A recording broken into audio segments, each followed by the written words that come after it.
Alors, apprendre, c'est je dirais, une stratégie, une fonction humaine qui est tout à fait importante pour nous. Peut-être on en reparlera après. Elle est aussi à la source d'une certaine identité de l'individu. Et apprendre, c'est apprendre selon plusieurs modalités. En fait, la neuropsychologie a déjà séparé deux types de mémoire, les mémoires à court terme et les mémoires à long terme, donc ce que la plupart du grand public connaît déjà, et a été un peu plus loin en parlant aussi, en expliquant qu'il existe une mémoire déclarative et une mémoire non déclarative, mémoire implicite. Alors la mémoire implicite, c'est la mémoire, par exemple, faire du vélo.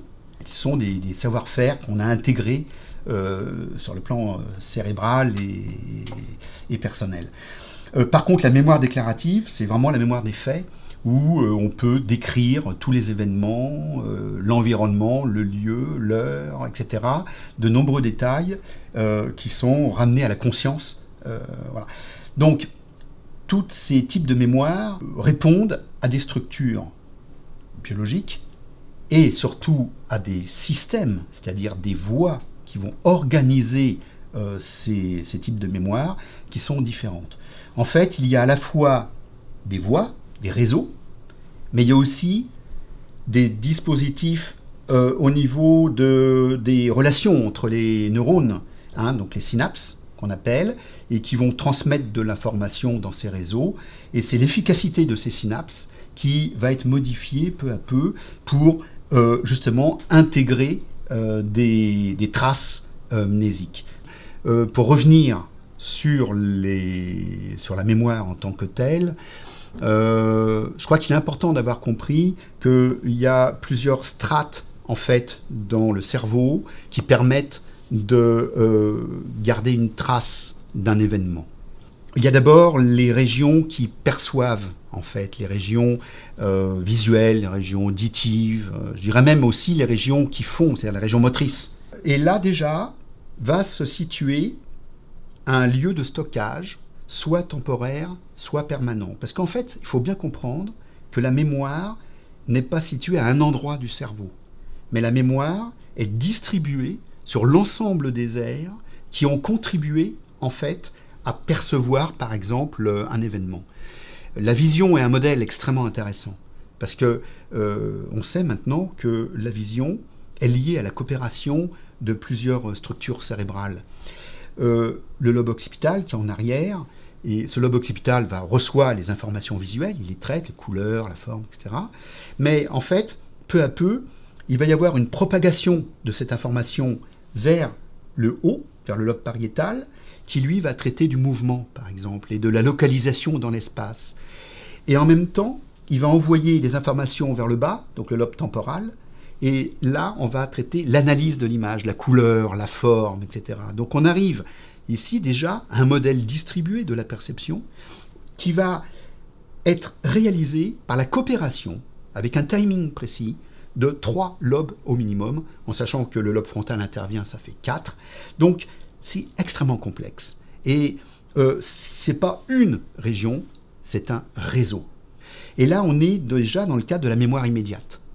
C'est-à-dire que l'information arrive, on peut la garder quelques instants, et cette mémoire immédiate, elle est médiée entre les parties qui reçoivent l'information et une autre partie qui est en avant, vers le front, donc le lobe frontal, qui va essayer de les stabiliser, ce qu'on appelle la mémoire de travail, notamment, et qui va nous permettre de garder quelques instants une information, le temps de préparer une opération qui aura besoin de cette information un petit peu plus tard.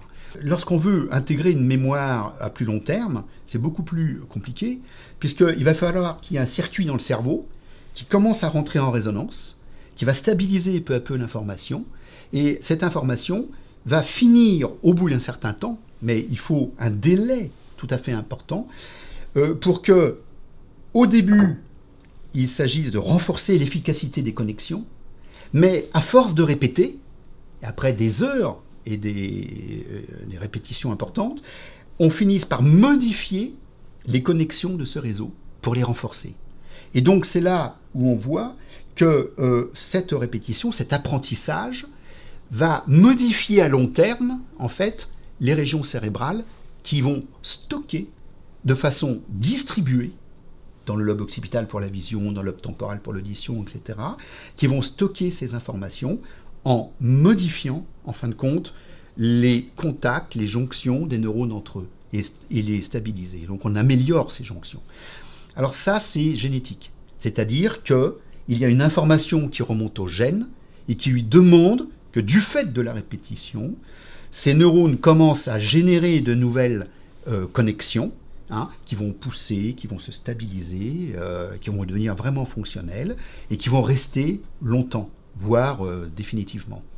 En fait, lorsqu'il y a un signal qui va se répéter, ce signal va entraîner l'activation en fait, de certaines protéines, qu'on appelle des kinases, qui vont avoir deux actions.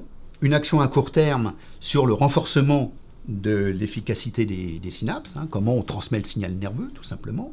Mais à long terme, si ça se répète vraiment, le signal va remonter vers le noyau et va être transmis sur certains gènes pour démarrer en fait une synthèse protéique à partir de ces gènes. Et on est dans le noyau là.